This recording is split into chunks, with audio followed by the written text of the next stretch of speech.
Bima Wijoyo, konglomerat muda pemilik salah satu perusahaan terbesar di negeri ini, membuka gerbang rumah megahnya di kawasan Menteng lebih awal dari biasanya. Di dalam kediaman yang seharusnya sunyi, tiba-tiba terdengar jeritan putrinya yang memekakkan telinga. Ia berlari panik menyusuri koridor menuju taman, dan saat tiba di sana, seluruh tubuhnya seakan membeku. Di hadapan putrinya yang rapuh, Mentari yang duduk di kursi roda, perawat baru yang tinggal di rumah itu dengan tega menyemprotkan air dingin tanpa ampun. Jantung Bima nyaris berhenti berdetak dan pilihan yang ia ambil setelahnya akan mengubah takdir keluarganya untuk selamanya. Sejak Kirana, istrinya yang menjadi jiwa dalam rumah itu, meninggal dunia, Bima berubah menjadi pria yang dingin dan kaku seperti batu. Ia menenggelamkan seluruh waktunya dalam pekerjaan di kantor pusat. Ratusan kontrak, rapat tanpa henti, dan perjalanan bisnis ke luar negeri menjadi alasan sempurna baginya untuk tidak menghadapi rasa sakit kehilangan. Rumah mewah yang luas dengan puluhan pelayan itu memang megah, tetapi terasa dingin, seperti sebuah mausoleum raksasa, tempat kenangan akan istrinya dikubur. Mentari, putrinya yang baru berusia 8 tahun, hanya bisa berkeliling di koridor yang luas dengan kursi rodanya, tenggelam semakin dalam kekesedihan. Anak itu berhenti bicara, menolak makan, dan menghabiskan hari-harinya hanya dengan menatap foto ibunya. Puluhan pengasuh dan perawat profesional telah datang dan pergi, tetapi tak seorang pun mampu membuka pintu hati Mentari yang terkunci rapat. Hingga suatu hari, Anjani datang. Dengan tatapan mata yang tenang dan suara yang lembut, ia sama sekali tidak gentar menghadapi kemegahan rumah yang luar biasa atau wajah dingin sang direktur utama yang selalu kaku. Di hari pertama ia bekerja, Anjani tidak langsung sibuk dengan pekerjaan rumah tangga atau tugas merawat yang mekanis. Sebaliknya, ia berlutut di hadapan Mentari yang duduk di kursi roda, menatap matanya dan tersenyum. Mau tahu satu rahasia yang aku pelajari waktu kecil? Mentari, yang sudah terbiasa dengan perintah dan keheningan, menatap Anjani dengan mata penuh kewaspadaan. Anjani mengambil sendok perak dan mengetuk gelas kristal dengan lembut. Suara yang jernih dan indah memenuhi ruangan. Dengar, kalau kita mau mendengarkan baik-baik, rumah ini juga menyanyikan lagu yang indah seperti ini. Untuk pertama kalinya dalam beberapa bulan, sebuah tawa kecil dan singkat lolos dari bibir Mentari. Persahabatan mereka tumbuh secara alami, mengalir seperti air yang menemukan celah di antara bebatuan yang kokoh.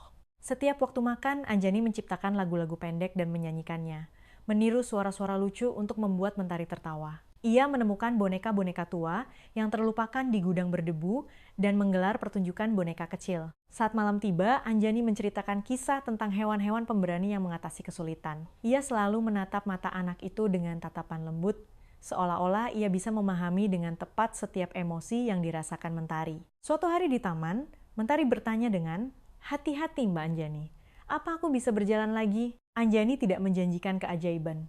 Ia hanya menggenggam tangan kecil anak itu dengan erat dan menjawab, "Aku percaya, Mentari kita jauh lebih kuat daripada yang ia pikirkan." Satu kalimat itu bergema dalam hati Mentari, meninggalkan jejak yang tak terhapuskan. Bima mengamati semua ini dari kejauhan.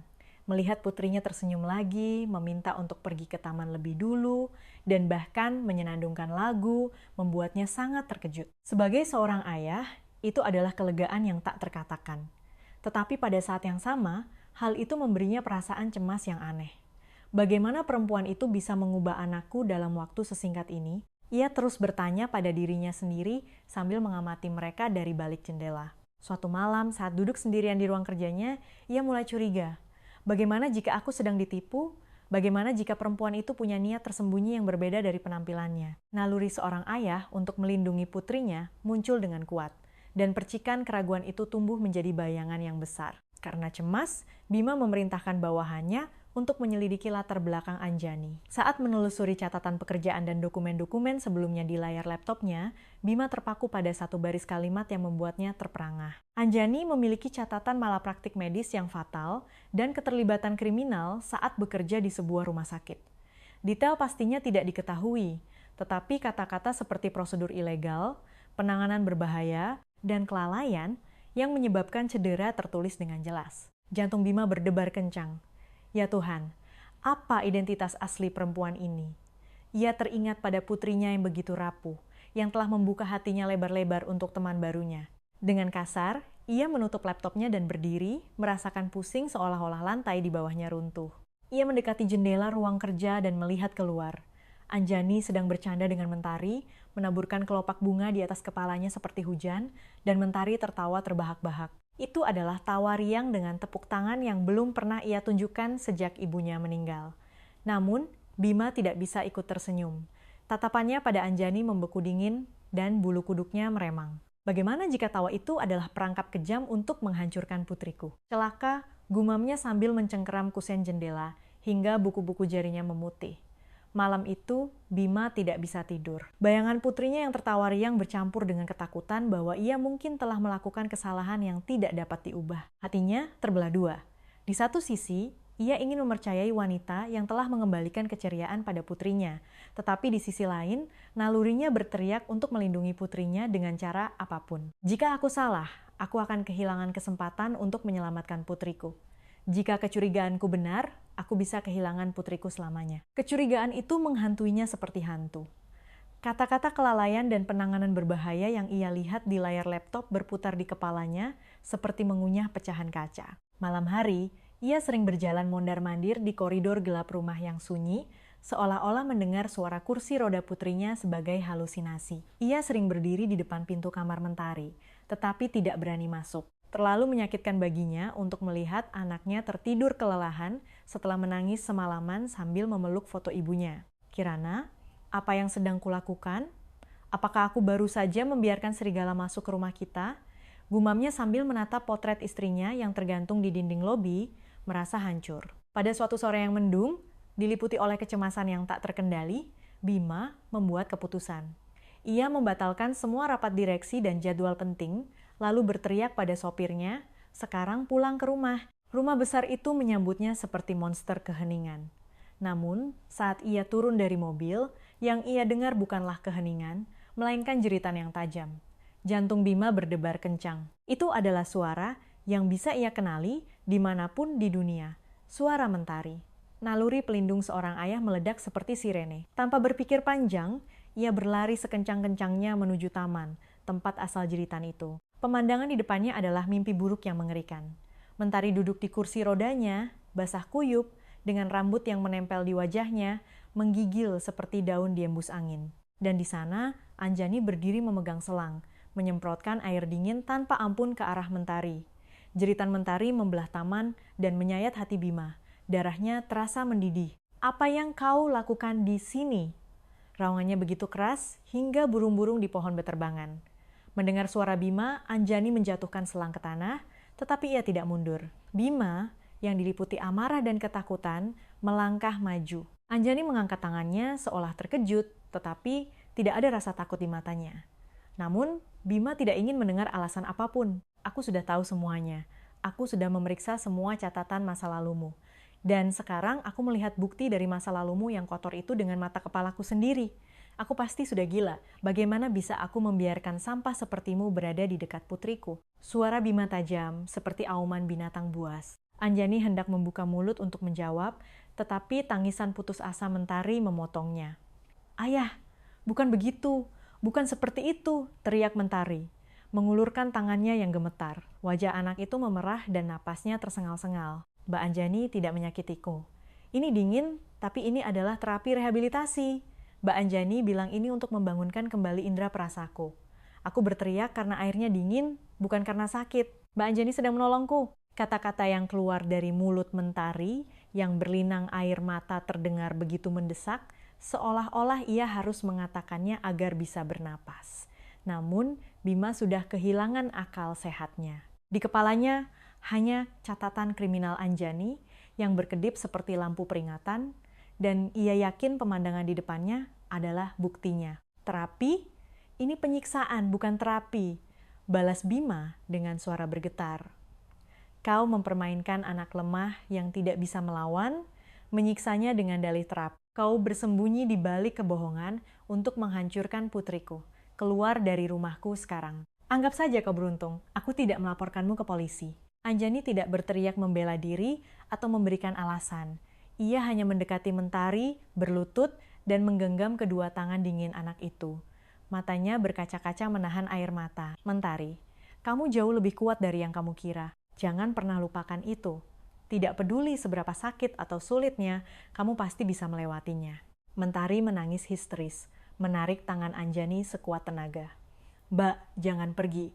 Tolong jangan tinggalkan aku. Anjani hanya tersenyum lembut dan penuh kasih, lalu mencium kening Mentari. Kemudian, dengan pakaian basah, ia perlahan bangkit dan berjalan menuju gerbang besar rumah itu. Mbak, jangan pergi. Ayah, tolong jangan lakukan ini. Bima memeluk erat Mentari yang menangis putus asa dengan suara lemah, mencoba menenangkannya. Tidak apa-apa sayang, tidak akan ada lagi yang menyakitimu. Ayah akan melindungimu. Namun, tubuh Mentari dalam pelukan Bima terasa kaku, seolah menolak penghiburannya. Sambil menangis, Mentari bergumam dengan suara lirih, ayah tidak tahu apa-apa. Ayah baru saja mengusir satu-satunya orang yang membuatku percaya pada dunia lagi. Kata-kata itu menghantam dada Bima seperti batu besar. Ia menelan ludah dan memeluk putrinya lebih erat, tetapi ia merasakan sesuatu di lubuk hatinya hancur berkeping-keping. Sambil menatap punggung Anjani yang menjauh, penyesalan yang sangat halus namun tak terhapuskan mulai merayap. Mungkinkah aku baru saja melakukan sesuatu yang akan kusesali seumur hidupku? Setelah Anjani pergi, rumah itu kembali tenggelam dalam keheningan yang menyesakkan. Ini bukan keheningan biasa seperti setelah Kirana meninggal. Ini adalah kehampaan yang lebih berat dan pekat, seolah menyedot semua udara. Mentari, yang baru saja menemukan kembali senyumnya, kini bersembunyi di balik cangkang yang lebih tebal dan keras. Mainan yang biasa ia mainkan bersama Anjani tergeletak di lantai, berdebu. Piano mainan kecil yang dibelikan Kirana, yang sering dimainkan bersama Anjani, kembali teronggok di sudut ruangan. Kini, Mentari hanya duduk diam di tempat tidur atau kursi rodanya, menatap kosong keluar jendela. Tubuh anak itu semakin lemah dari hari ke hari, dan para pelayan bahkan mulai berbisik di belakangnya. Nona kecil kehilangan semangatnya lagi. Suatu malam, Bima masuk ke kamar Mentari dengan langkah ragu-ragu. Di bawah cahaya lampu tidur yang redup, wajah Mentari terlihat jelas dengan jejak air mata. Ia mendekat dengan hati-hati, duduk di tepi tempat tidur, dan mencoba memegang tangan anaknya. Putriku sayang, ayah tahu kamu sangat menyukai perawat itu. Tapi apa yang dilakukannya terlalu berbahaya dan kejam. Ayah tidak bisa membiarkanmu seperti itu. Ia mencoba membuat suaranya terdengar tegas namun lembut. Namun, Mentari memalingkan wajahnya, menghindari tatapan Bima. Aku menyayanginya. Ayah, dia adalah temanku, dan satu-satunya orang di dunia ini yang percaya padaku. Bima menghela napas panjang dan memejamkan matanya sejenak. Mentari, kenapa kamu tidak mengerti? Ayah terpaksa melakukan ini untukmu. Wanita itu membahayakanmu. Dan yang terpenting, dia adalah seorang kriminal dengan catatan kejahatan. Mendengar itu, Mentari mengangkat kepalanya dan menatap tajam ke arah Bima. Matanya penuh dengan amarah dan rasa frustrasi. Tidak, ayah salah lihat. Itu tidak sakit, hanya dingin. Mbak Anjani bilang, air es bisa membangunkan saraf di kakiku. Dan aku benar-benar mulai merasakan sesuatu di kakiku. Suara Mentari bergetar karena emosi dan keputusasaan. Bima menggelengkan kepalanya dan menghela napas. Sayang, ayah melihatnya dengan mata kepala sendiri. Ayah tidak bisa menyerahkan nyawamu pada orang dengan masa lalu yang mengerikan seperti itu. Ayah hanya ingin melindungimu. Tetapi Mentari tidak menyerah, ia menarik selimut hingga ke dadanya dan melawan. Apa ayah pikir aku bodoh sampai tidak tahu kapan aku sakit atau menderita? Ayah telah merampas kesempatanku untuk sembuh, dan ayah telah menghancurkan harapan terakhirku. Kata-kata itu seperti pukulan tak terlihat yang menghantam ulu hati Bima. Ia menggenggam tangan putrinya erat-erat, menahan emosinya, dan bergumam. Kalau begitu, aku akan membawamu ke dokter-dokter terbaik. Jika ada metode pengobatan ajaib seperti itu, aku akan mencarinya di seluruh rumah sakit terbaik di dunia. Percayalah pada ayah. Sejak hari itu, dimulailah perjalanan dari satu rumah sakit ke rumah sakit lain yang melelahkan dan menyakitkan. Sedan mewah mereka bolak-balik tanpa henti ke rumah sakit besar dan pusat rehabilitasi paling terkenal di Indonesia. Dokter-dokter berwibawa dengan jas putih mereka menjelaskan protokol medis yang rumit dan teknik-teknik terbaru dari luar negeri. Mentari berbaring di ranjang perawatan yang dingin, menerima terapi air dingin yang diatur waktunya, sementara Bima mengawasinya dari balik jendela kaca dengan tangan bersedekap dan hati yang terbakar. Ia tidak pernah mengalihkan pandangannya, berharap melihat sedikit saja gerakan di kaki putrinya. Tetapi setiap kali terapi selesai, yang tersisa hanyalah keputusasaan yang mendalam. Mentari tidak menunjukkan reaksi apapun. Tidak ada tawa yang pernah meledak saat bersama Anjani. Tidak ada bisikan dukungan yang lembut, hanya ada suara mesin yang dingin dan kosong. Setelah kegagalan berulang kali di sebuah klinik lain, Bima menemukan Mentari meringkuk di ruang ganti anak-anak, menangis di bawah tetesan air dingin yang jatuh ke lantai. "Ayah, aku tidak mau lagi, semua ini tidak ada gunanya." Bima berusaha mati-matian menenangkan anaknya. "Sabar sedikit lagi putriku. Mereka ini adalah para ahli terbaik. Mereka semua akan menyembuhkanmu." Tetapi Mentari menggelengkan kepalanya dengan keras sambil menangis. "Ayah, bukan airnya yang penting. Bukan air es, bukan mesin, bukan juga rehabilitasi. Yang bisa membuatku berjalan lagi adalah Mbak Anjani." Kata-kata yang ia ucapkan padaku, suaranya yang mempercayaiku. Satu-satunya yang membuatku percaya aku bisa adalah dia. Suara Mentari pecah dan serak saat ia menambahkan, "Tanpa dia, semua ini tidak ada artinya." Setelah itu, jadwal kunjungan ke rumah sakit mahal dan diagnosis yang ambigu terus berlanjut. Semakin banyak upaya sia-sia yang dilakukan, semakin dalam jurang pemisah antara Bima dan Mentari. Bima hanya bisa pasrah menyaksikan putri tercintanya layu di depan matanya. Mentari semakin jarang bicara, tidak mau makan, dan hanya menjawab sekenanya jika Bima mengajaknya bicara. Rasa bersalah yang mendalam menyebar di hati Bima seperti racun yang lambat. Setiap kali ia melihat putrinya menatap kosong keluar jendela, senyum cerah yang pernah dikembalikan oleh Anjani muncul di benaknya dan menusuk hatinya. Apakah aku benar-benar salah? Apakah aku baru saja mengusir satu-satunya orang yang bisa menyelamatkan putriku? Suatu malam saat hujan deras, Bima, yang tidak tahan dengan keheningan yang menekan, masuk lagi ke kamar putrinya. "Putriku, ayah berjanji. Ayah akan menemukan cara, apapun risikonya." Mentari, yang belum tidur, perlahan memalingkan wajahnya dan menatap Bima. Matanya berkaca-kaca. "Ayah masih belum mengerti. Satu-satunya orang yang bisa menyembuhkanku adalah Mbak Anjani, dan ayah sudah mengusirnya." Mendengar kata-kata itu, dada Bima terasa sesak, lebih sakit daripada saat pemakaman Kirana. Sambil menelan ludah, menahan tangis yang hendak pecah, ia membuka mulutnya dengan suara bergetar. "Maafkan ayah, Mentari. Ayah pikir ayah melindungimu. Tapi sepertinya ayah malah merenggut apa yang paling kamu butuhkan." Mentari membalikkan badannya ke arah dinding dan memeluk bantal. "Ayah bukan hanya merenggut Mbak Anjani. Ayah juga merenggut harapanku." Kata-kata itu adalah pukulan telak bagi Bima.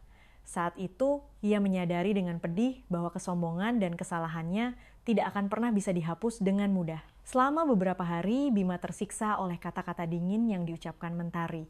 Beban penyesalan semakin berat seiring berjalannya waktu. Setelah berhasil menidurkan putrinya dan keluar dari kamar, tatapan kosong mata anaknya yang tak bernyawa menghantuinya seperti hantu. Satu kalimat itu membuatnya gila. Duduk sendirian di ruang kerja yang kosong, menatap foto Kirana, ia bergumam, "Kirana, aku mengacaukannya lagi. Aku mengusir satu-satunya orang yang telah menyalakan kembali percikan kehidupan di mata putri kita." Setelah mencapai titik terendah dalam keputusasaannya, Bima mengambil keputusan. Ia harus menemukan Anjani. Dimanapun Anjani berada, ia harus menemukannya dan mendengar langsung kebenaran yang selama ini coba ia abaikan.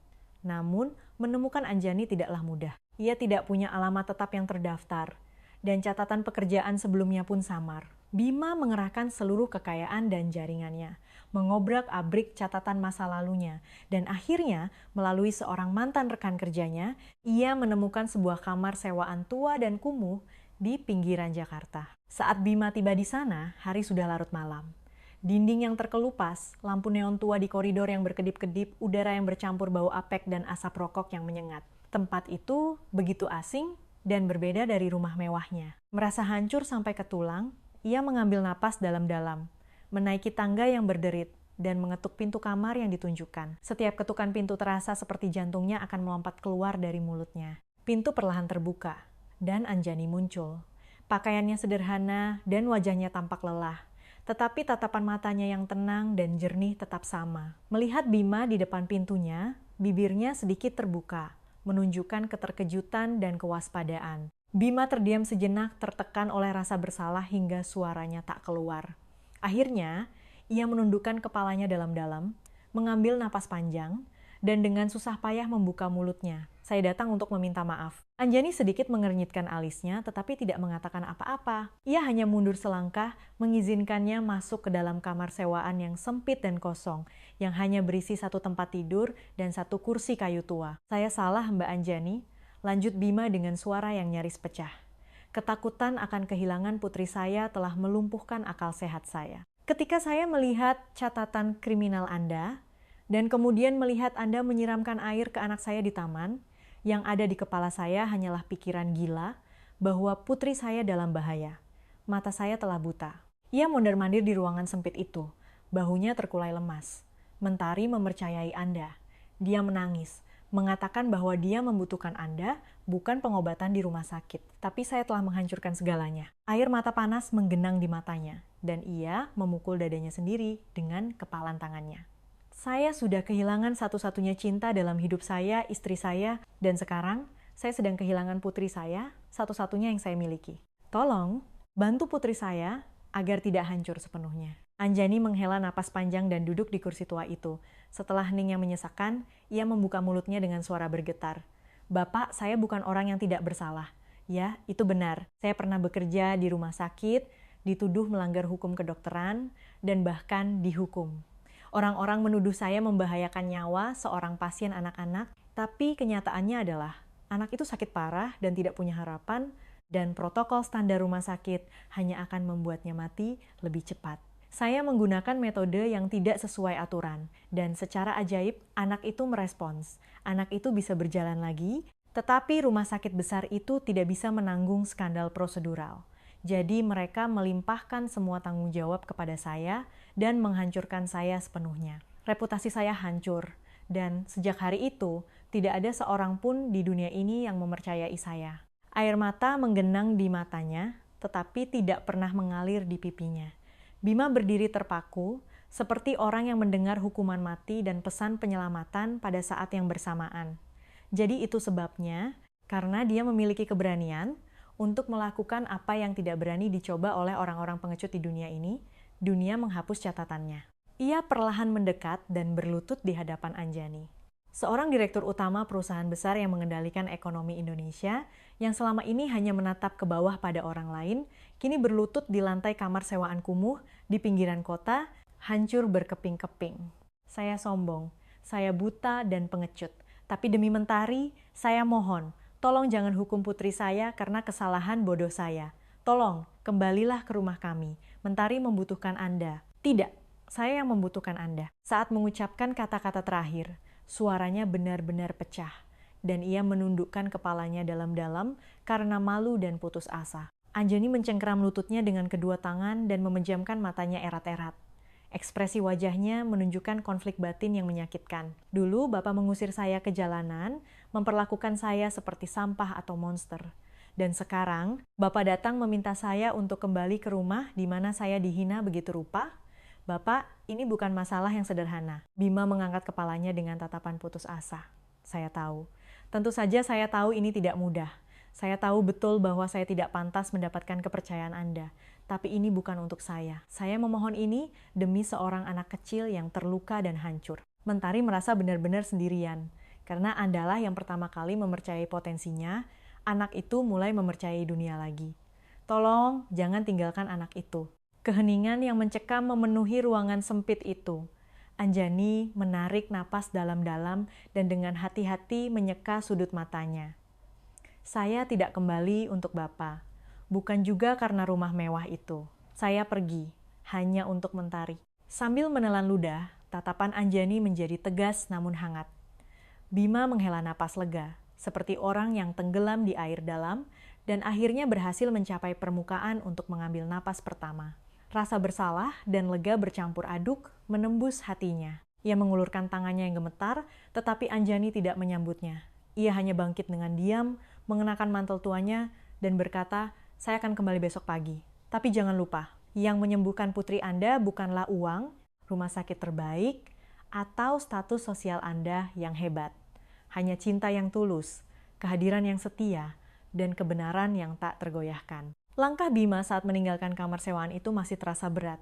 Tetapi untuk pertama kalinya dalam beberapa minggu, ia merasakan percikan harapan menyala di dalam dadanya. Pertemuan kembali mereka tidak menyenangkan atau mulus, tetapi ia merasa takdir putrinya akhirnya berada di jalan yang benar. Ia menatap langit malam yang gelap pekat dan bersumpah pada dirinya sendiri, "Aku tidak akan membuat kesalahan lagi." Keesokan paginya, Suasana tegang dan penuh harap menyelimuti rumah mewah di Menteng. Mentari membuka matanya dengan lesu, pasrah bahwa ia akan diseret lagi ke rumah sakit yang dingin dan sia-sia.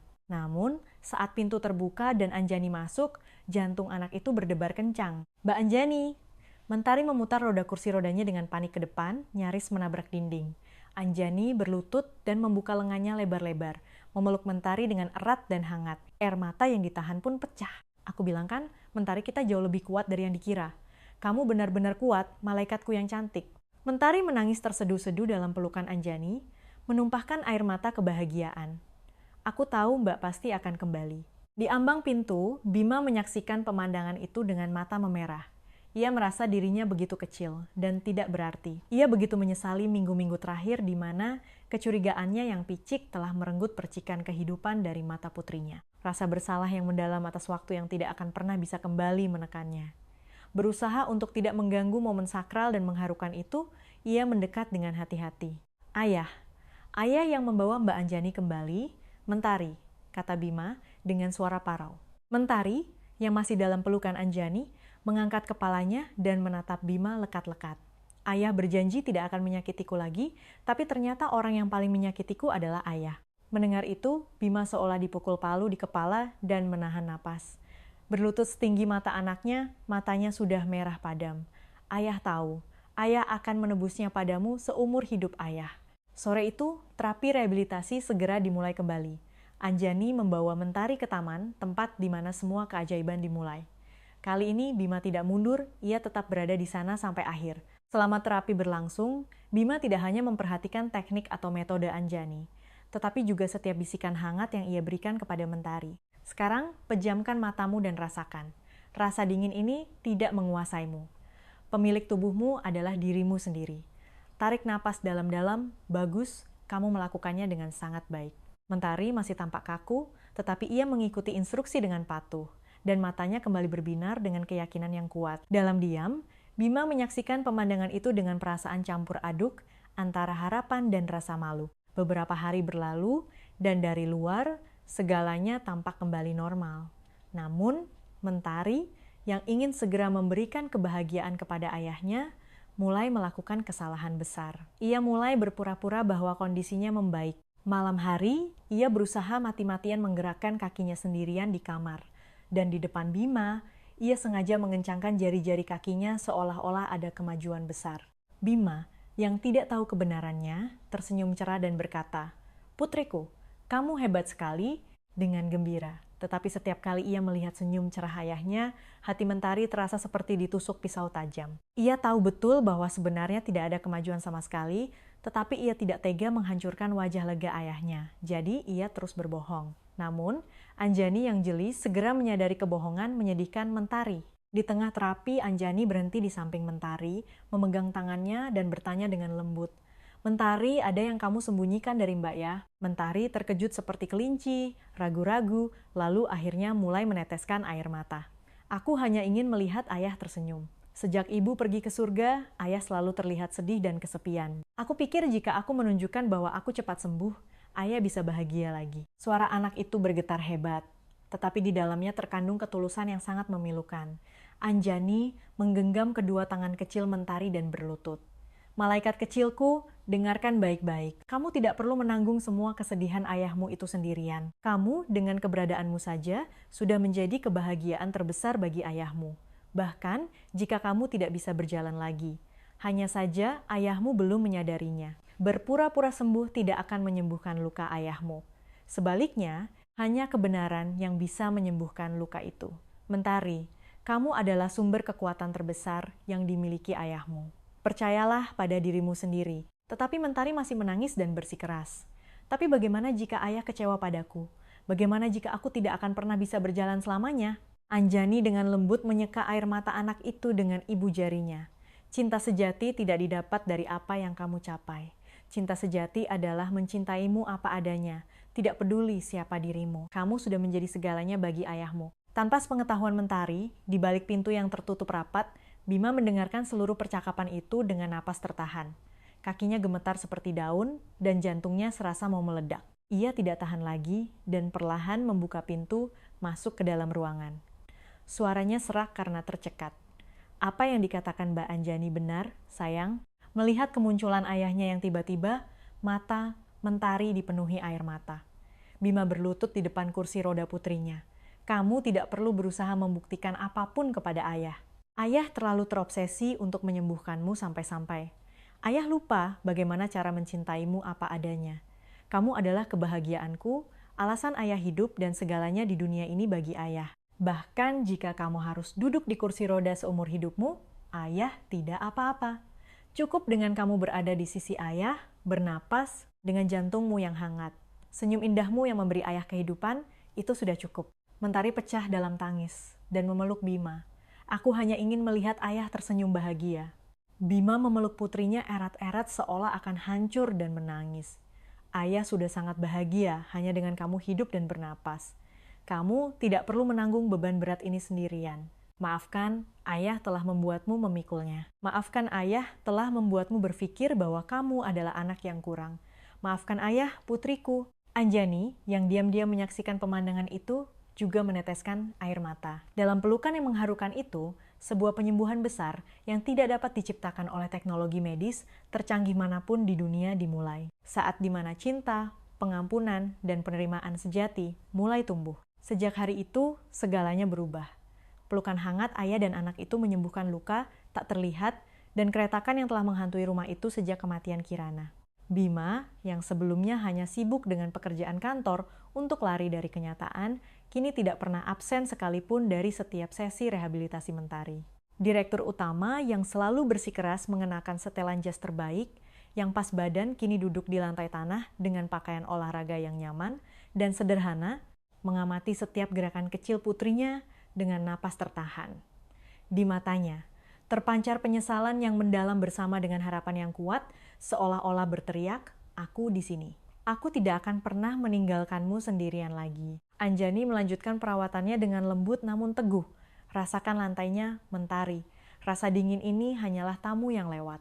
Tuan sejati dari tubuhmu adalah dirimu sendiri. Kini dengan keyakinan, Mentari memejamkan matanya dan menarik napas dalam-dalam seperti yang diajarkan Anjani. Bima memandang dengan kagum proses bagaimana Anjani mengubah momen-momen yang menyakitkan menjadi keberanian. Berapapun uang yang aku habiskan untuk mendatangkan dokter terbaik dari seluruh dunia, tidak ada yang bisa menyentuh jiwa putriku seperti ini. Keajaiban tidak datang dalam semalam seperti kembang api. Perlahan tapi pasti, tanda-tanda mulai muncul.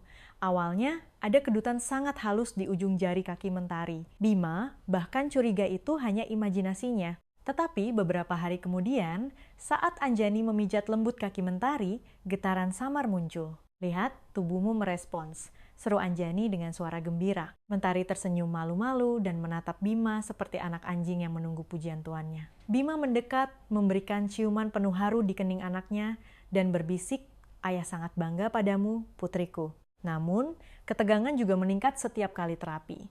Mereka takut semua ini hanyalah ilusi sesaat. Malam hari, Bima tidak bisa tidur karena cemas, mondar-mandir di kamar Mentari yang gelap dan menatap putrinya yang tertidur lelap. Apakah aku tertipu oleh harapan palsu lagi? Tetapi setiap kali ia teringat suara Anjani yang ia dengar dari balik pintu yang tertutup. Yang menggerakkan kaki Mentari bukanlah air dingin atau latihan rehabilitasi yang sulit. Itu adalah keyakinan kuat yang tumbuh dari cinta yang tak tergoyahkan dan kehadiran yang setia. Setelah perjalanan panjang, untuk pertama kalinya, Bima mulai percaya pada keajaiban bersama putrinya. Momen gemilang yang ditunggu-tunggu itu datang pada suatu sore yang cerah. Di tengah taman, di depan sebuah meja rendah, Anjani dengan tenang berkata kepada Mentari, "Ayo, kita coba sekarang, jangan terburu-buru. Fokuskan seluruh perhatianmu pada sensasi di kakimu. Dengarkan apa yang dikatakan kakimu." Mentari memejamkan matanya erat-erat, mengerahkan seluruh kekuatannya dan berkonsentrasi. Tiba-tiba, jari kaki kanannya bergerak. Kemudian, jari-jari kaki kirinya juga ikut bergerak. Sangat kecil dan halus, tetapi itu adalah kenyataan yang sempurna, bukan ilusi. Bima menahan napas, jantungnya berdebar kencang. Bergerak, kakinya bergerak.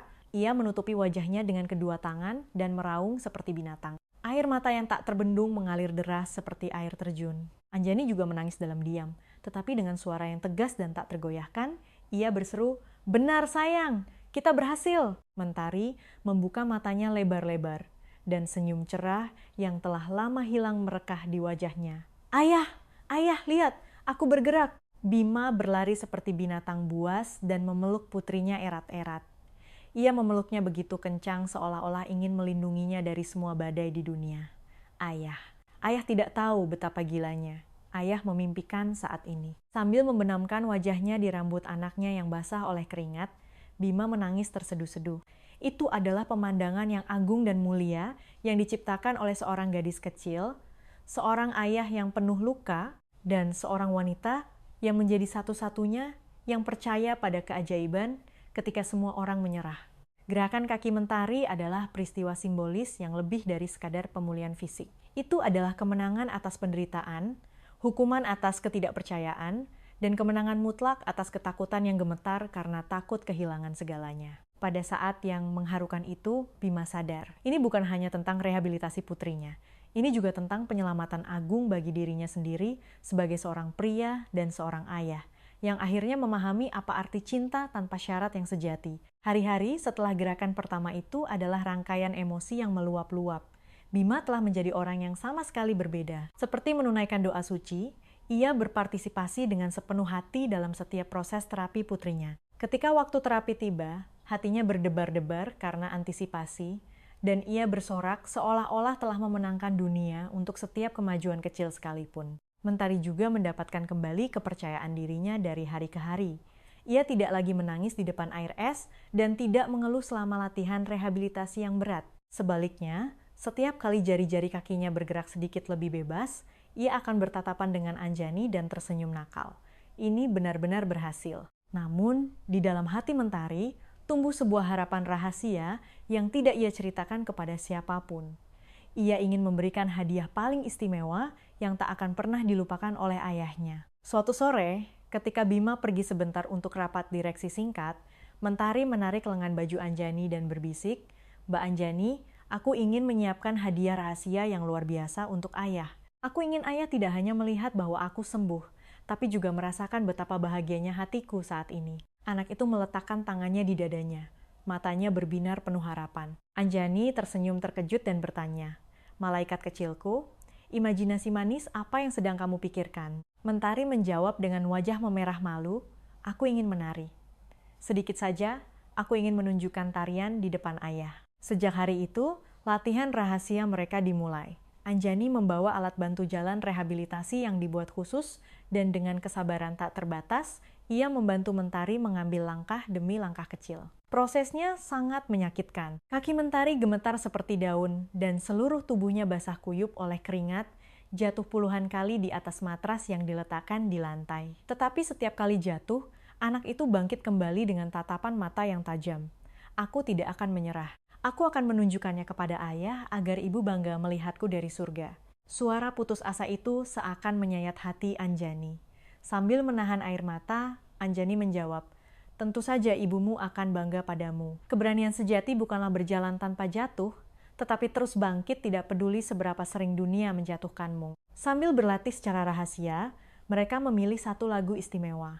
Lagu piano karya Chopin yang paling disukai oleh almarhumah Kirana, yang selalu mengisi ruang keluarga setiap minggu pagi yang bahagia. Selama alunan piano yang lembut bergema di taman, Anjani memegang alat bantu jalan dan dengan putus asa membimbing setiap langkah Mentari. Setiap kali musik mengalun, Mentari merasakan hubungan mistis seolah-olah ia sedang memegang tangan ibunya di udara. "Rasanya seperti ibu sedang melihatku dari sini." Mendengar kata-kata Mentari yang berkaca-kaca, Anjani juga merasa tercekat dan menggenggam tangan anak itu erat-erat. "Benar, ibumu tidak pernah meninggalkanmu." Akhirnya, hari yang dijanjikan tiba. Menjelang senja, Mentari meminta Bima untuk datang ke taman. Bima yang tampak lelah dengan dasi yang dilonggarkan, datang dengan penuh rasa ingin tahu. "Putriku, katanya ada rahasia yang mau ditunjukkan pada ayah." Suaranya bercampur antara cemas dan penuh harap. Di sampingnya, Anjani tersenyum lembut tanpa kata, memberi isyarat untuk menunggu sejenak. Dari suatu tempat, alunan piano yang lembut dan akrab seperti bisikan hangat dari masa lalu mulai mengalir, dan dari balik rumpun mawar yang mekar, Mentari perlahan muncul. Meskipun bersandar pada alat bantu jalan, Mentari jelas berdiri sendiri. Langkahnya goyah dan pendek, tetapi itu jelas merupakan langkah yang diambil dengan kekuatannya sendiri. Bima menutup mulutnya tak percaya. Ya Tuhan, dia benar-benar berjalan. Dia benar-benar sedang berjalan. Itu adalah kejutan yang membuatnya sulit bernapas. Mentari, sambil bersandar pada alat bantu jalan, menggerakkan tubuhnya dengan hati-hati ke kiri dan ke kanan, seolah-olah menari waltz. Putaran kecil, gerakan tangan yang halus.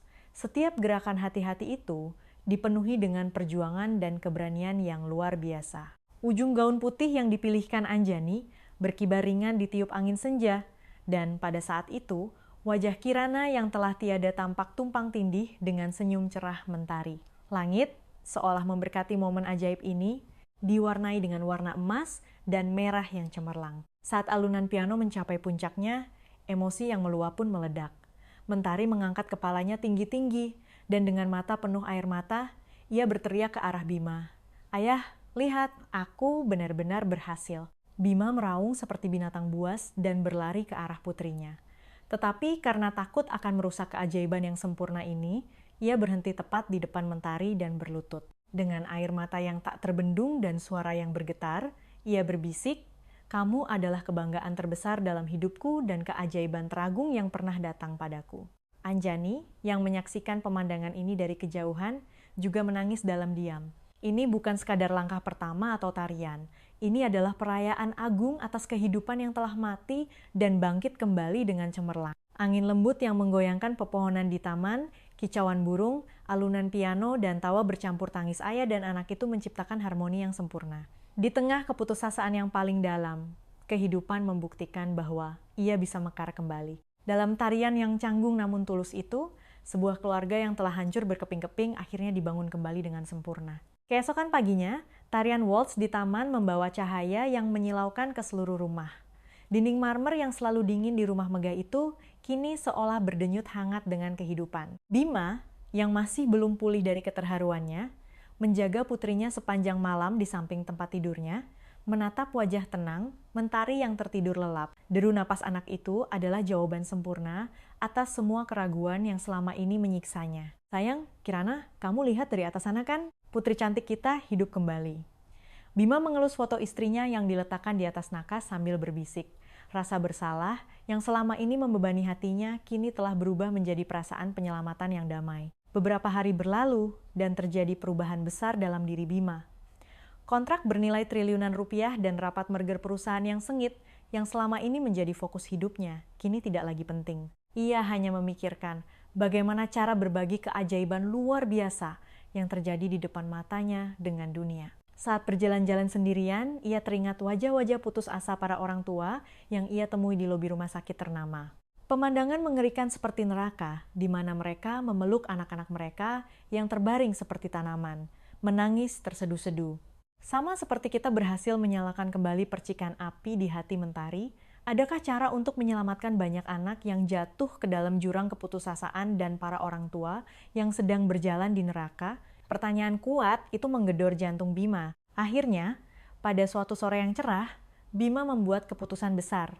Ia segera memanggil arsitek, insinyur, tim hukum, dan tim perencanaan terbaik dari grup perusahaannya ke rumahnya. Berdiri di hadapan puluhan elit, berjas rapi yang membawa dokumen-dokumen terbaik, ia menyatakan dengan suara tegas, "Saya akan merobohkan separuh dari lahan rumah di Menteng ini dan membangun pusat rehabilitasi anak-anak terbaik yang akan beroperasi 100% gratis. Ini akan menjadi tempat di mana anak-anak yang harus menyerah pada pengobatan karena tidak punya uang dapat menerima hadiah keajaiban. Taman tempat Mentari mendapatkan kehidupan baru ini akan kita jadikan tempat suci harapan terbesar bagi semua anak yang putus asa."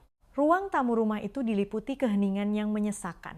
Mata direktur utama yang dikenal sebagai pemburu perusahaan yang kejam dan teliti itu berkaca-kaca, dan tidak ada seorang pun yang berani membantah keputusannya. Setelah berbulan-bulan bekerja siang dan malam, ruang keajaiban itu pun selesai dibangun. Di atas hamparan rumput yang luas dan kosong, sebuah bangunan rumah sakit modern dengan warna-warna pastel yang hangat berdiri tegak, bermandikan cahaya matahari. Pada hari peresmian, pusat rehabilitasi itu dipenuhi oleh para orang tua dan anak-anak yang datang dari ujung keputusasaan untuk mencari harapan, bersama dengan banyak wartawan. Bintang hari itu, Mentari, mengenakan gaun cantik berwarna biru dan berjalan sendiri ke atas panggung dengan sedikit bantuan dari Anjani.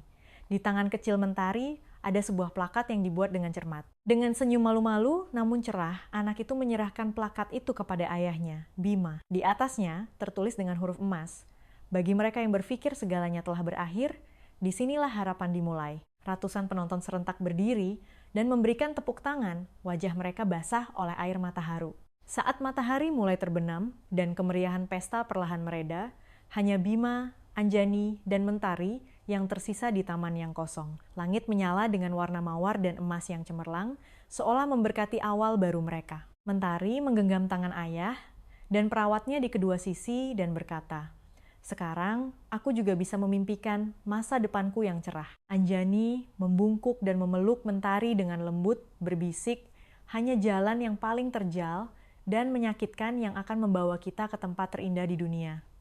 Jangan pernah lupakan itu, cantik." Melihat senyum cerah Mentari, Bima yang menahan dadanya yang sesak, melanjutkan, dan terkadang, untuk menyadari apa yang benar-benar berharga, kita harus kehilangan segalanya hingga hancur berkeping-keping.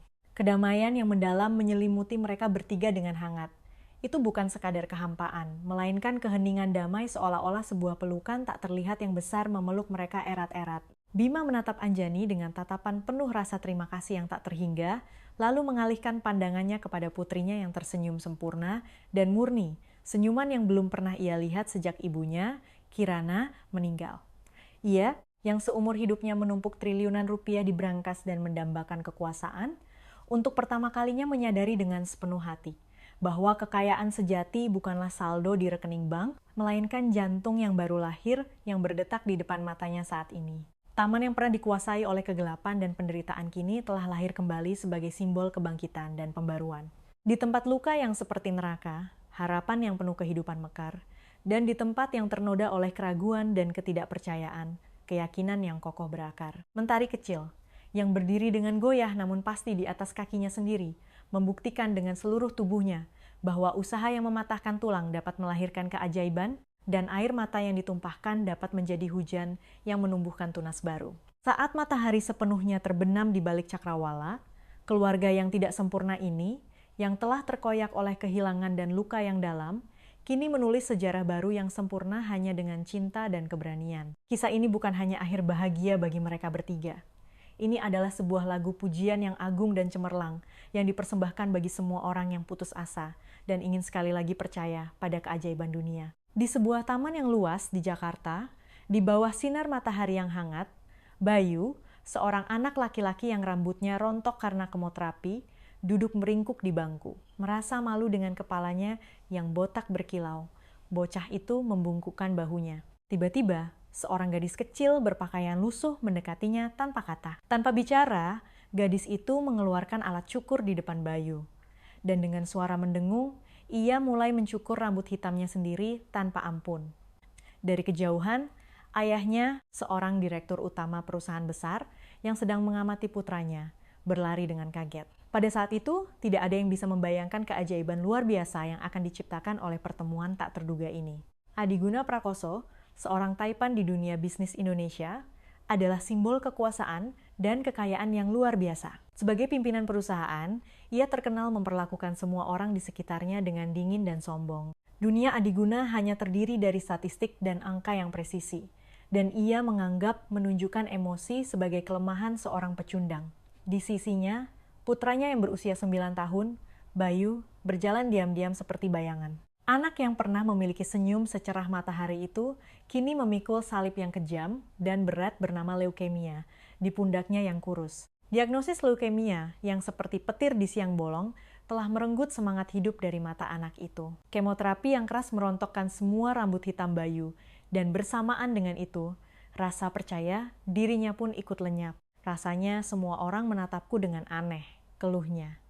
Setiap kali tatapan orang asing mengenainya, Bayu ingin menjulurkan lehernya dan lari. Ia selalu menundukkan kepalanya dalam-dalam, menatap lantai untuk menyembunyikan kepalanya yang botak. Ia lebih suka menjadi manusia tak terlihat dan lenyap seperti asap. Pemandangan kontras antara Adiguna dan putranya begitu kejam hingga menyayat hati siapapun yang melihatnya. Adiguna, dengan setelan jas biru navy pesanan khusus dan postur angkuh, sedang membahas merger bernilai triliunan rupiah melalui earphone Bluetooth-nya, sama sekali tidak menyadari bahwa putranya berjalan terseok-seok di sampingnya sambil menatap lantai. Bayu, yang dulunya cerewet dan suka berimajinasi, kini menjadi pendiam, hanya menatap kosong ke lantai semen. Bisakah aku kembali menjadi diriku yang dulu? Di samping ayahnya yang menjulang seperti raksasa, bocah itu merasa dirinya sekecil dan serendah debu. Ayahnya tidak tahu cara menyeberangi jurang keputusasaan yang besar di antara mereka. Dan sepertinya ia juga tidak punya niat untuk itu. Tiba di taman yang bermandikan sinar matahari, Adiguna melihat jam tangannya dengan kesal. Bayu, duduk di bangku sini sebentar. Mungkin kalau kamu lihat anak-anak lain bermain, kamu akan merasa lebih baik. Suaranya mekanis dan kering. Bayu mengangguk lemah, mulutnya terkunci rapat. Sambil melihat punggung ayahnya yang menjauh untuk melakukan panggilan video darurat, anak itu meringkuk di sudut bangku taman. Dari kejauhan, terdengar tawa riang anak-anak yang menerbangkan layang-layang dan menendang bola. Bagi Bayu, suara itu terdengar seperti berasal dari alam semesta lain. Sebuah fantasi yang tak akan pernah bisa ia capai. Tiba-tiba, sebuah suara yang jernih dan ramah terdengar di telinganya. "Kenapa kamu duduk sendirian dengan wajah sedih begitu?" Bayu terkejut dan mengangkat kepalanya. Di depannya berdiri seorang gadis kecil dengan kaki telanjang dan pakaian usang, tetapi matanya berbinar seperti bintang. Aku tidak suka bicara dengan orang lain," gagap Bayu, menghindari tatapan. Tetapi gadis itu tidak mundur, seolah-olah kursi di sebelah Bayu adalah tempat duduknya sejak lama. Ia duduk merapat di bangku. Mata besarnya yang penuh rasa ingin tahu terus mengamati wajah Bayu yang tertunduk. "Kamu terlihat sangat sedih. Apa ada masalah besar?" Pertanyaan yang tulus dan lugas itu meruntuhkan dinding hati Bayu yang terkunci rapat. Bayu menghela napas panjang, bibirnya yang pucat bergetar. "Aku sakit, leukemia," katanya dengan suara nyaris tak terdengar. Gadis itu membelalakkan matanya, tetapi tidak ada simpati palsu atau kasihan yang mengerikan seperti yang sering ditunjukkan orang dewasa. Hanya ada minat dan empati yang murni. "Rambutku rontok semua karena suntikan yang keras. Semua orang menatapku dengan aneh. Aku merasa seperti monster yang berbeda. Terkadang, aku hanya ingin bersembunyi di lubang tikus dan menghilang selamanya." Gadis itu mengulurkan tangan kecilnya yang hitam dan dengan hangat menggenggam punggung tangan Bayu yang putih dan dingin. "Kamu tidak aneh sama sekali. Kamu sangat berani dan kuat. Tahu tidak? Di mataku, kamu terlihat seperti orang yang sangat istimewa. Kamu seperti tokoh utama yang akan mengisi dunia dengan cerita-cerita paling indah dan keren." Kata-kata ramah yang tulus itu seperti pemanas ruangan raksasa yang meluluhkan hati Bayu yang beku. Air mata panas menggenang di mata Bayu, tetapi ia tidak berusaha menghindar atau menyembunyikannya. "Kamu benar-benar berpikir begitu?" tanya Bayu hati-hati, seolah tidak percaya. Gadis itu tersenyum dengan kedewasaan dan keyakinan yang tidak biasa untuk anak seusianya. "Bukan berpikir, tapi aku yakin. Kamu hanya tidak bisa melihat dirimu sendiri dengan benar sekarang. Di mataku, aku bisa melihat betapa hebatnya dirimu." Itu adalah perasaan yang belum pernah ia alami sebelumnya. Bukan diperlakukan sebagai beban menyedihkan yang membawa penyakit, melainkan perasaan aman yang luar biasa karena seseorang memahaminya dan mendukungnya sepenuhnya. Selain dokter, ia belum pernah merasa begitu nyaman membicarakan penyakitnya yang mengerikan. Di depan gadis ini, segalanya terasa begitu alami. Anak ini melihat jiwa sejati Bayu di balik cangkang penyakit yang merepotkan. Gadis itu dengan cerdik menunjuk ke langit dan menuangkan imajinasi liarnya. "Lihat awan itu, mirip kelinci gendut yang panjang sekali kan?"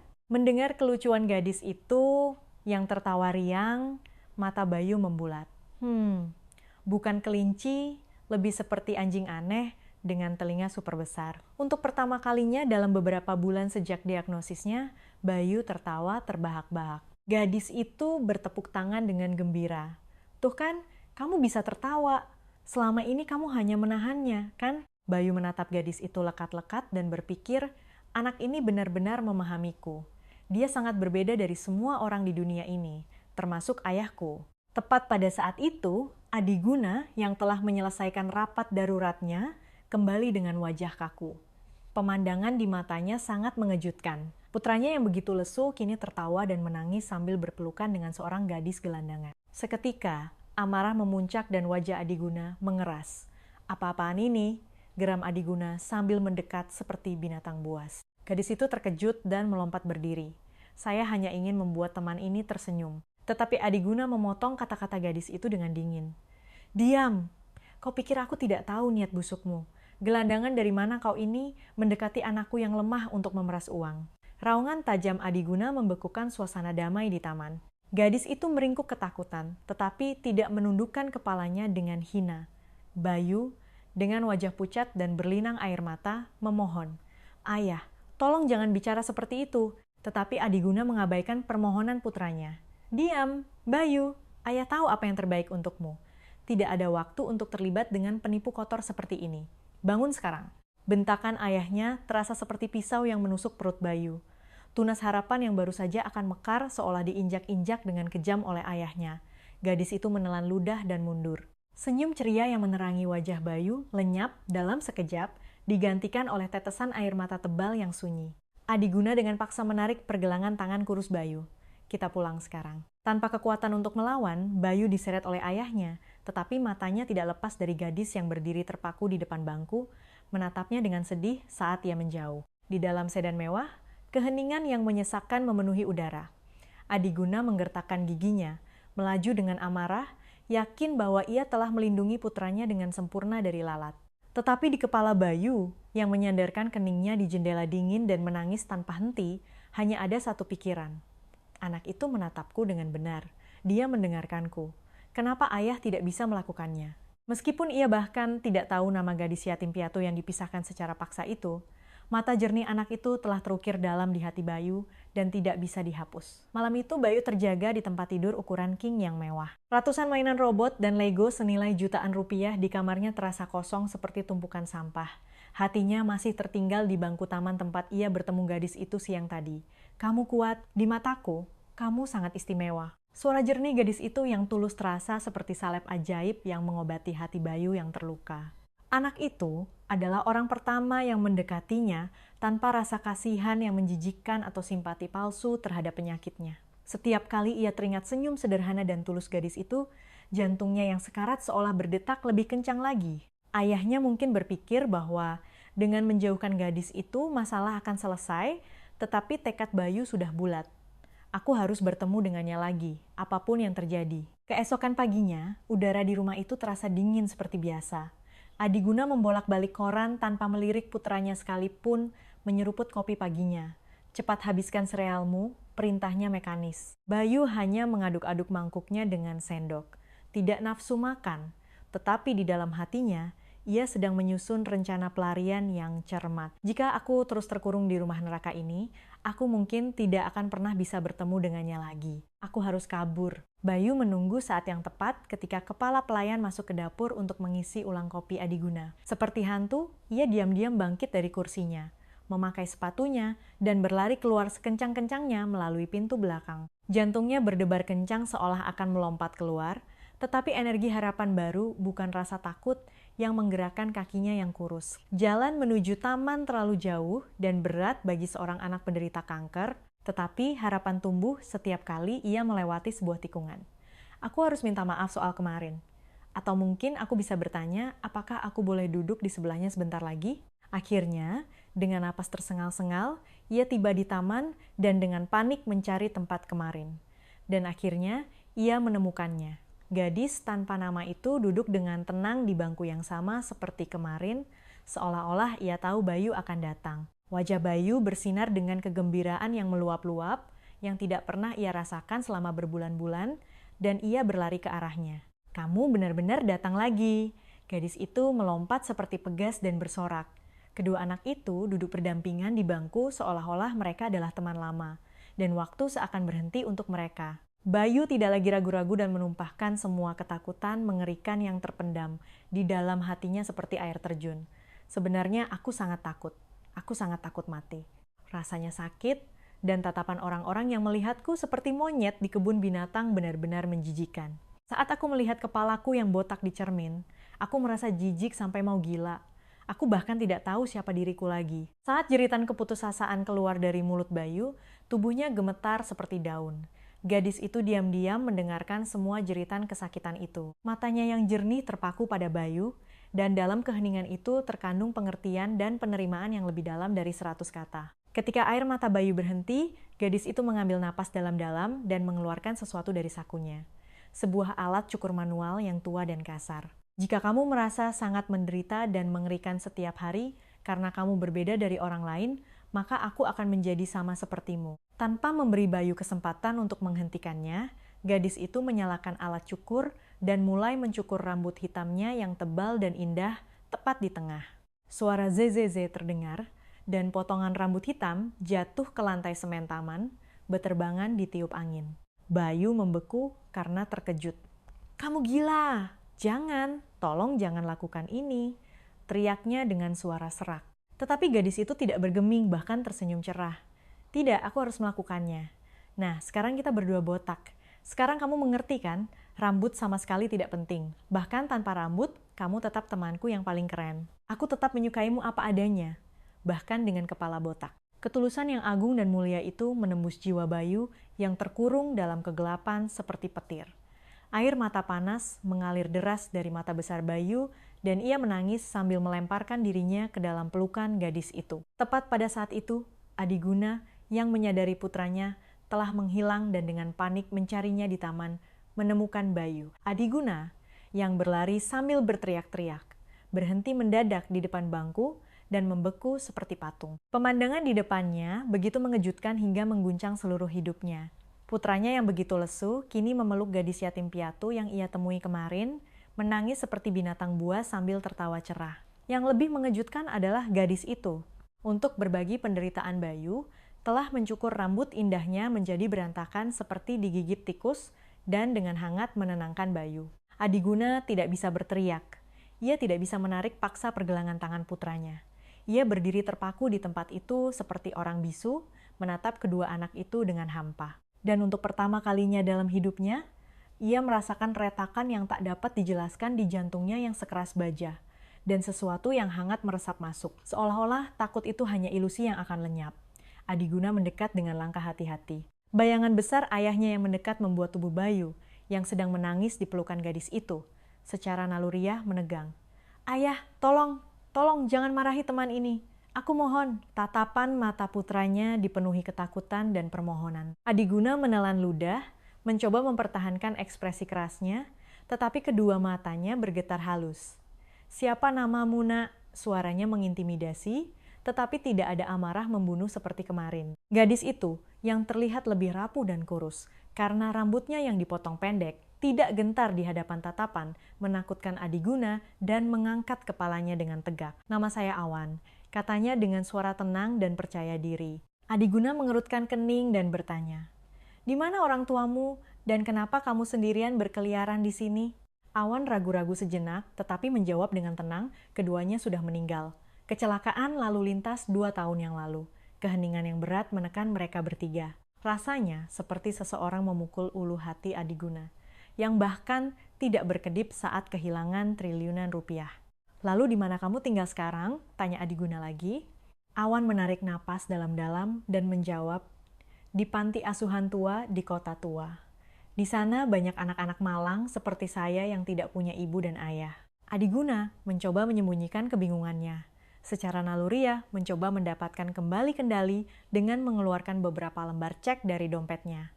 "Ambil ini, setidaknya kamu tidak akan kelaparan atau mengemis di jalanan." Itu adalah sikap dingin dan mekanis yang sangat khas Adiguna, mencoba menyelesaikan masalah emosional dengan uang. Tetapi tindakan Awan benar-benar menghancurkannya. Gadis itu melirik cek bernilai besar itu dengan ekspresi datar, lalu dengan tegas menggelengkan kepalanya. "Saya tidak butuh uang, Om. Saya hanya ingin melihat Bayu tersenyum lagi." Itu saja. Satu kalimat yang diucapkan dengan begitu berani dan murni, tanpa pamrih itu meruntuhkan pijakan Adiguna. Saat itu Bayu menatap ayahnya dengan marah dan berteriak, "Lihat ayah, Awan tidak mau uang." Kenapa ayah selalu melihat segalanya dari uang? Kemarin, satu-satunya orang yang mendengarkan ceritaku sampai selesai tentang betapa sakit dan takutnya aku adalah Awan. Orang pertama yang tidak mengasihaniku juga Awan. Jujur saja, aku 1000 kali lebih percaya pada Awan daripada pada ayah. Pernyataan seperti bom yang keluar dari mulut putranya membuat mata Adiguna bergetar. Kebenaran yang menyakitkan dan mengejutkan bahwa kendali otoriternya tidak melindungi putranya, melainkan membuatnya menutup hati sepenuhnya. Dalam keheningan, Awan menggaruk kepalanya, tampak canggung, lalu membuka mulutnya. Om, saya pikir tidak seorang pun di dunia ini yang boleh merasa sendirian. Kemarin, saat saya melihat Bayu duduk sendirian di sana, rasanya seluruh dunia telah meninggalkannya dengan dingin. Jadi, saya tidak bisa pura-pura tidak melihat. Wawasan agung dari seorang gadis yatim piatu yang miskin, itu memberikan luka fatal pada kesombongan tebal Adiguna. Adiguna, orang paling berkuasa di Indonesia, menundukkan kepalanya karena malu di hadapan seorang anak kecil berusia 9 tahun. Aku telah bertindak lancang. Aku benar-benar minta maaf karena kemarin dengan sembarangan menyebutmu sampah. Untuk pertama kalinya dalam hidupnya, permintaan maaf yang tulus keluar dari mulut Adiguna dan itu ditujukan kepada seorang anak kecil. Suaranya nyaris tak terdengar, tetapi itu tulus. Awan tersenyum cerah. Tidak apa-apa Om, bisa dimaklumi. Ketegangan yang ada mencair secara ajaib. Bayu menghela napas lega dan mengusap dadanya yang terasa sesak. Awan memasukkan alat cukurnya ke dalam saku dan bangkit dari bangku. Saya harus kembali ke panti sekarang. Suster kepala dan adik-adik saya sudah menunggu. Awan tersenyum hangat pada Bayu dan mengucapkan selamat tinggal. Bayu dengan cepat menggenggam tangan hitam Awan. Besok kamu pasti datang lagi kan? Awan mengedipkan mata dan tersenyum. Kalau kamu menyuruhku datang, tentu saja aku akan datang lagi. Adiguna diam-diam menyaksikan kedua anak itu, melambaikan tangan dan berpisah dengan ramah, merasakan keharuan yang aneh. Gadis yatim piatu kecil yang sederhana itu telah menembus jantungnya yang beku dan kering seumur hidup. Saat Awan berjalan menjauh dengan langkah mantap, Bayu tidak melepaskan pandangannya sampai gadis itu menghilang di ujung gang. Malam itu, di ruang kerja megah di rumahnya, pukulan telak yang ditinggalkan Awan dan jeritan menyakitkan Bayu mengganggu pikiran Adiguna. Tumpukan dokumen pembayaran dan laporan investasi senilai triliunan rupiah tampak kosong seperti sampah. Om, saya tidak butuh uang. Saya hanya ingin melihat Bayu tersenyum. Pernyataan murni itu meruntuhkan benteng kesombongan yang telah ia bangun seumur hidupnya. Taipan yang percaya bahwa ia bisa mengendalikan segalanya dengan uang, ternyata adalah seorang pecundang malang yang bahkan tidak bisa memenangkan hati putranya yang lebih berharga dari nyawanya. Keesokan paginya, saat membuka mata, kepala Adiguna terasa pusing. Bayangan punggung Awan yang menjauh dan senyum cerah putranya yang hidup kembali terbayang-bayang. Ia duduk di meja makan mewah, menatap kopi yang sudah dingin, dan akhirnya membuat keputusan besar yang tak terduga. Bayu, hari ini kita pergi ke suatu tempat bersama ayah. Bukan ke taman, tapi ke tempat lain. Bayu membelalakan matanya seperti kelinci, tetapi bukan rasa cemas, melainkan kegembiraan aneh yang ia rasakan. Sedan mewah Rolls-Royce meluncur mulus dan tiba di sebuah daerah kumuh di kota tua. Dunia yang sama sekali berbeda dari lingkungan elit tempat Bayu dibesarkan. Bangunan-bangunan tua yang nyaris roboh, aspal yang retak-retak, orang-orang berkeringat yang berjalan sambil memikul karung besar. Bayu yang menempelkan hidungnya di jendela dan melihat keluar dengan takjub, bertanya, "Ayah, kenapa kita ke sini?" Adiguna menarik napas dalam-dalam dan menjawab, "Ayah ingin melihat dengan mata kepala sendiri di dunia seperti apa anak itu." Awan tinggal. Bayu tidak menjawab, tetapi senyum tipis yang tak bisa disembunyikan merekah di bibirnya. Ayahnya, yang seumur hidup hanya memberi perintah, untuk pertama kalinya mencoba mendengarkan dunia orang lain. Mobil berhenti di depan gerbang, besi panti asuhan tua yang berkarat dan mengeluarkan air merah. Cat dindingnya sudah terkelupas dan kusen jendelanya reot, tetapi halamannya penuh dengan kehidupan yang bersemangat. Anak-anak berpakaian lusuh berlarian tanpa alas kaki di atas tanah berdebu, menendang bola kempes, tertawa terbahak-bahak dan berguling-guling. Saat masuk, Awan yang melihat Bayu berlari seperti peluru dan memeluknya. "Aku tidak menyangka kamu akan benar-benar datang ke sini." Awan tersenyum secerah matahari. Adiguna yang menyaksikan pemandangan itu dari jauh, terpana, tidak dapat memahami bagaimana seorang anak yang dibesarkan di lingkungan yang begitu sederhana bisa menjadi sosok yang begitu bersinar. Awan yang dengan bangga menjadi pemandu menunjukkan setiap sudut panti asuhan. Mulai dari ruang makan sederhana, tempat mereka membagi-bagi susu dan roti sumbangan, hingga kamar tidur sempit dengan kasur tipis dan usang yang berjejer rapat. "Ini tempat kami tidur. Kamarnya sempit, tapi setiap malam kami tidur berpelukan jadi sangat hangat." Kemudian, Awan mengeluarkan sebuah buku catatan usang yang ia simpan seperti harta karun. Di dalamnya, tertulis kalimat-kalimat penghiburan dengan tulisan tangan yang tidak rapi, "Kamu berharga. Jangan pernah menyerah." Aku akan mendukungmu sampai akhir. Awan tersenyum malu-malu dan berkata, ini aku tulis untuk ditunjukkan pada siapapun yang sedih, supaya mereka tidak lupa bahwa mereka tidak sendirian. Adiguna tetap diam sepanjang waktu, tetapi jiwanya yang kokoh hancur berkeping-keping, seolah dihantam tsunami raksasa. Pemandangan Awan yang menyuapkan makanan sederhana ke mulut adik-adiknya yang lebih kecil, menenangkan bayi yang menangis karena merindukan ibunya. Di sana, ada kemanusiaan agung dan cinta luhur yang tidak ada di rumah megah Adiguna. Bagaimana bisa anak kecil yang dibuang tanpa orang tua ini memiliki jiwa yang lebih besar dari triliunan rupiah yang telah aku kumpulkan seumur hidupku? Saat tiba waktunya untuk pergi, Adiguna mengepalkan tinjunya dan memberanikan diri untuk berdiri di depan Awan. Bukan dengan suara otoriter seperti biasanya, tetapi dengan suara yang sangat rendah dan lembut, ia berkata, Awan, maukah kamu tinggal di rumah kami selama beberapa hari bersama Bayu? Om ingin mengundangmu. Mata Awan terbelalak kaget. Di rumah, Om? Tapi saya tidak punya baju ganti yang bagus, tidak punya apa-apa. Bayu, yang berada di sebelahnya, melompat-lompat kegirangan dan memegang tangan Awan. Ayo ikut Awan, pasti seru sekali, kumohon. Adiguna menambahkan dengan nada tegas namun ramah, tidak perlu apa-apa. Cukup kamu saja yang datang. Setelah ragu sejenak, Awan tersenyum cerah dan mengangguk. Iya, saya mau. Bayu bersorak seolah telah memiliki dunia dan memeluk Awan erat-erat. Saat itu adalah awal dari keajaiban terbesar dalam hidup Bayu. Beberapa hari kemudian, Awan yang masuk ke dalam rumah megah Adiguna membawa angin musim semi yang segar ke dalam ruang yang seperti kuburan raksasa yang mati. Rumah yang selalu sedingin es itu kini dipenuhi oleh suara langkah kaki Awan yang riang dan tawa Bayu yang meledak-ledak.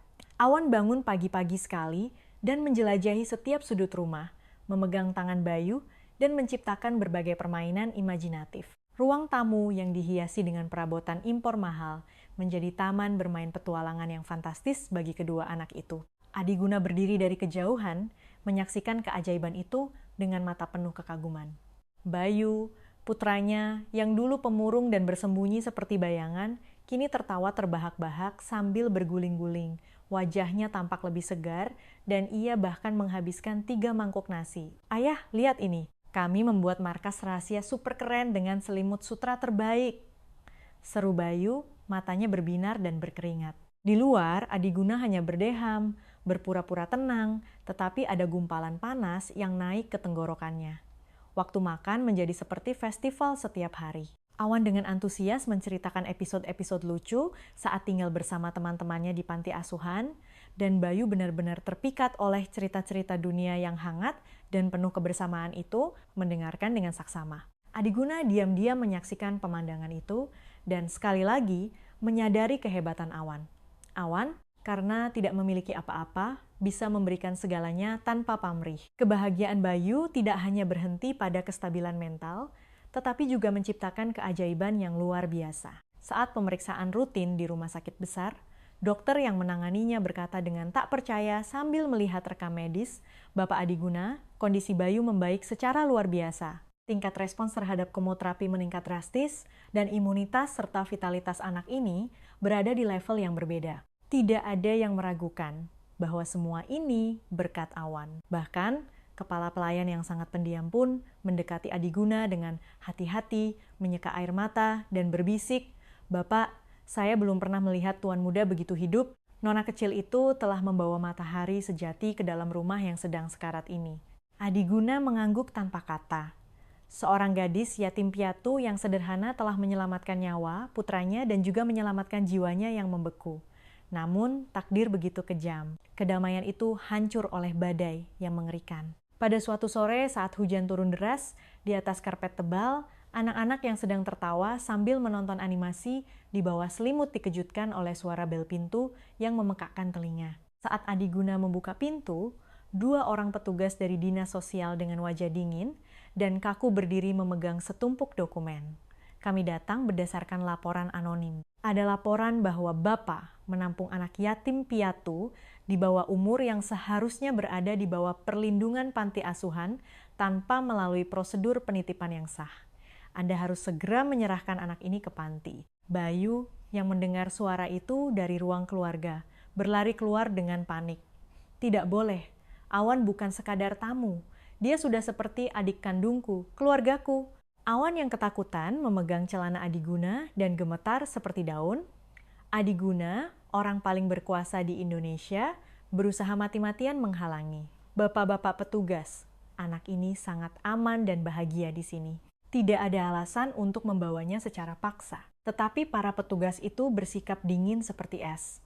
Bapak, kami sangat memahami posisi Anda, tetapi hukum tetaplah hukum. Sampai Anda melalui proses adopsi atau perwalian resmi, anak ini harus segera kembali bersama kami. Situasi yang terjadi setelahnya adalah neraka di dunia. Bayu memeluk pinggang Awan yang diseret pergi seolah itu adalah tali penyelamat hidupnya. Menangis histeris hingga tenggorokannya serak. Jangan tinggalkan aku, Awan. Kumohon. Awan, yang basah oleh air mata, terus menenangkan Bayu saat diseret pergi. Bayu, jangan menangis, aku pasti akan kembali.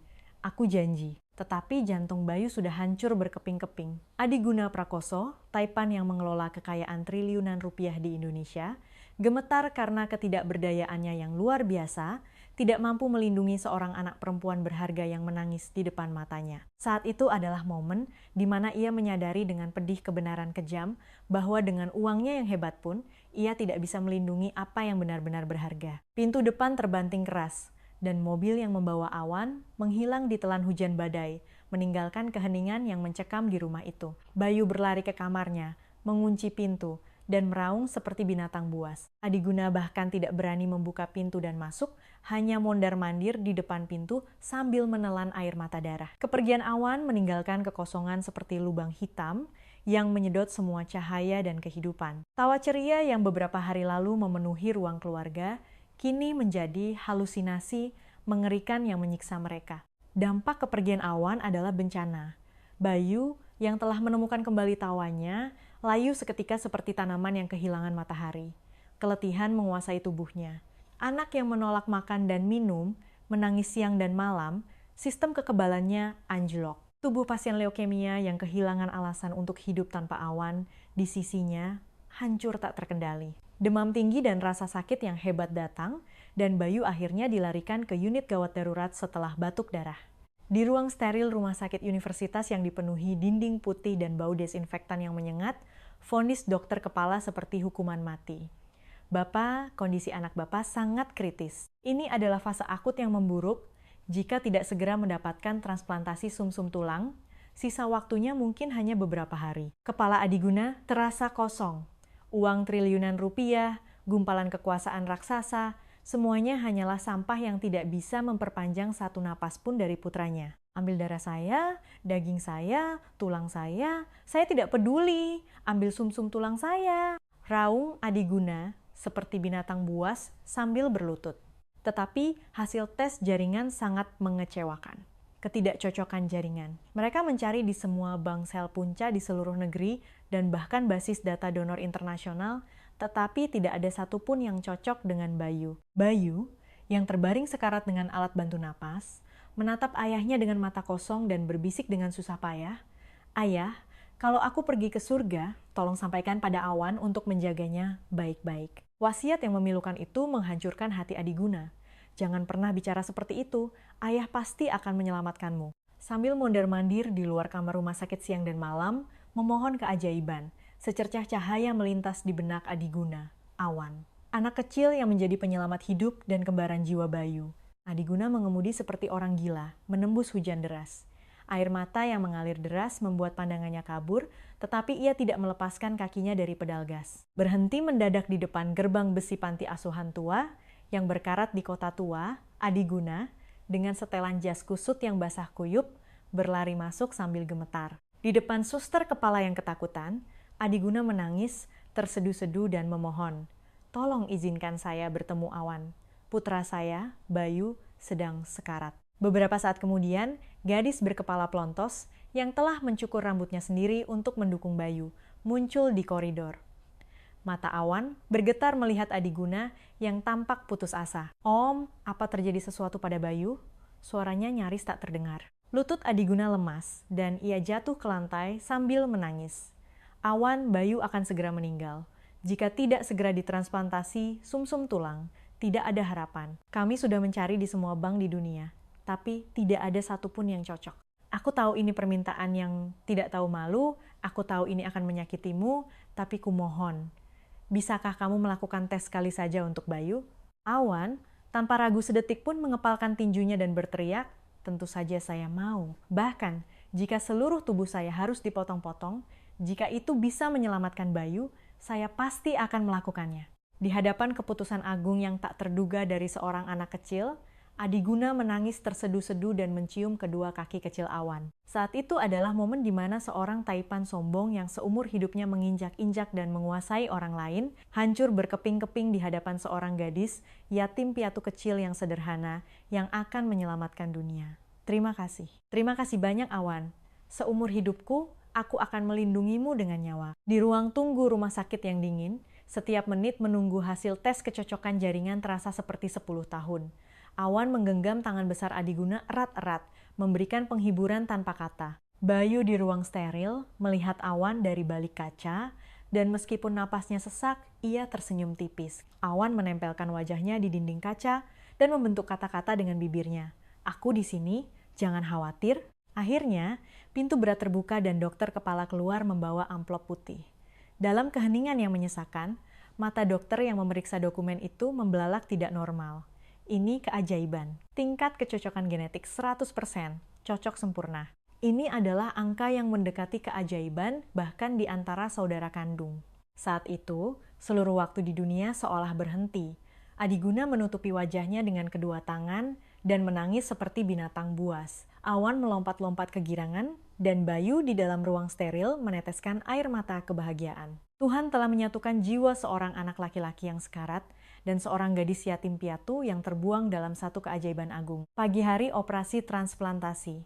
Rumah sakit dipenuhi ketegangan.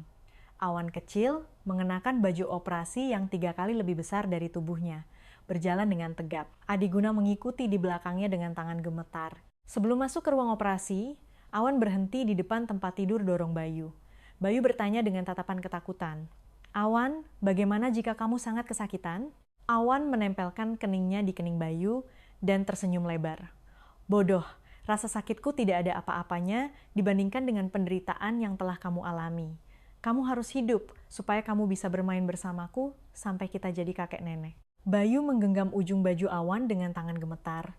Adiguna tidak bisa menahan air mata yang mengalir dan bersandar di dinding sambil menangis. Di hadapan pengorbanan agung yang begitu besar dari seorang gadis kecil yang rapuh, orang terkaya di Indonesia hanyalah seorang pendosa yang malu dan penonton yang terharu. Menunggu di depan ruang operasi adalah neraka yang paling menyiksa dalam hidup Adiguna. Suara detak jam terasa seperti menyayat jantungnya. Beberapa jam kemudian, dokter bedah yang melepas maskernya keluar dari ruang operasi dengan senyum cerah. Operasi berjalan sukses besar. Pendonor, Awan, ada di ruang pemulihan dan tubuh Bayu secara ajaib menerima sel punca baru dengan sempurna. Selama beberapa hari masa observasi yang menegangkan, Awan yang sadar dari bius, di tengah rasa sakit yang luar biasa karena pengambilan sum-sum tulang, hanya menanyakan kondisi Bayu. Bayu sudah sadar? Apa dia sudah bisa makan? Jiwa agung yang lebih mengkhawatirkan kesejahteraan orang lain daripada dirinya sendiri itu membuat seluruh bangsal rumah sakit terharu. Dan akhirnya, pada suatu pagi yang cerah, Bayu secara ajaib membuka matanya dengan kesadaran penuh. Saat menoleh, ia melihat malaikat berkepala pelontos. Awan, di tempat tidur sebelahnya, tersenyum cerah meskipun wajahnya pucat. Kita benar-benar selamat, kata Bayu sambil mengulurkan tangannya yang gemet. Awan, sambil menahan pinggangnya yang sakit, meraih melewati pagar tempat tidur dan menggenggam erat tangan Bayu. Bukan, kamu yang berjuang. Kita berhasil. Kedua anak itu berpegangan tangan erat-erat dan menangis. Di sudut kamar, Adiguna yang menyaksikan semua keajaiban ini tidak bisa menahan tangisnya dan berjalan ke antara kedua tempat tidur itu, lalu berlutut. Dengan kedua tangannya yang gemetar, ia menggenggam tangan kurus Awan dan berteriak sekuat tenaga. Awan, maukah kamu menjadi putriku? Seumur hidupku, aku akan menjagamu sebagai putri yang paling berharga. Tolong, izinkan kami menjadi keluarga yang abadi. Air mata tebal jatuh dari mata Awan. Awan tersenyum dengan senyum paling bahagia dan cemerlang di dunia, dan dengan penuh semangat menganggukkan kepalanya. Ya ayah, saya mau jadi putri ayah. Bayu bersorak dan bertepuk tangan. Sekarang aku punya saudara kembar yang sempurna. Para perawat dan dokter di kamar itu semua menyeka air mata dan memberikan tepuk tangan meriah. Di dalam kamar rumah sakit yang tua dan sempit ini, bukan hanya tubuh seorang anak yang sekarat yang disembuhkan, tetapi juga penyelamatan gemilang di mana 3 jiwa yang penuh luka bangkit kembali menjadi satu dengan sempurna. Beberapa bulan kemudian, sebuah sidang adopsi yang mengguncang Indonesia diadakan. Hakim, sambil membaca rekam medis dan laporan kesejahteraan yang berisi kisah agung kedua anak itu, menyeka air mata di balik kacamatanya. Dari sekian banyak sidang yang pernah saya tangani seumur hidup, ini adalah ikatan yang paling suci dan ajaib. Gadis ini bukan sekadar pendonor, melainkan penyelamat agung yang telah membangkitkan kembali sebuah keluarga yang hancur. Di sudut ruang sidang, 3 orang duduk berdekatan. Adiguna, dengan setelan jas terbaik tetapi dengan tatapan mata paling hangat dan damai di dunia. Bayu, putranya yang gagah dan penuh semangat setelah secara ajaib pulih dari penyakitnya. Dan Awan, gadis kecil berkepala pelontos yang menggenggam erat tangan Adiguna dan Bayu di kedua sisinya. Akhirnya, saatnya menandatangani dokumen. Awan dengan tangan kecilnya yang gemetar, menuliskan nama barunya dengan rapi di akta keluarga. Awan Prakoso. Bayu dan Adiguna menahan tangis dan memeluk Awan erat-erat.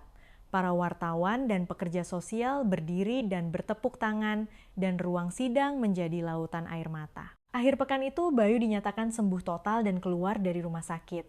Saat membuka pintu depan dan kembali masuk ke rumah megah itu, Awan tidak lagi merasa minder atau canggung. Karena tempat ini bukan lagi kuburan raksasa orang kaya yang suram, melainkan rumah kami yang paling hangat dan aman di dunia. Awan dan Bayu berlari kencang di koridor besar seperti bermain petak umpet, tertawa terbahak-bahak. Dan Adiguna, yang duduk di sofa ruang tamu lantai 1, meminum tehnya dengan tenang sambil menatap punggung kedua anaknya dengan tatapan penuh kasih.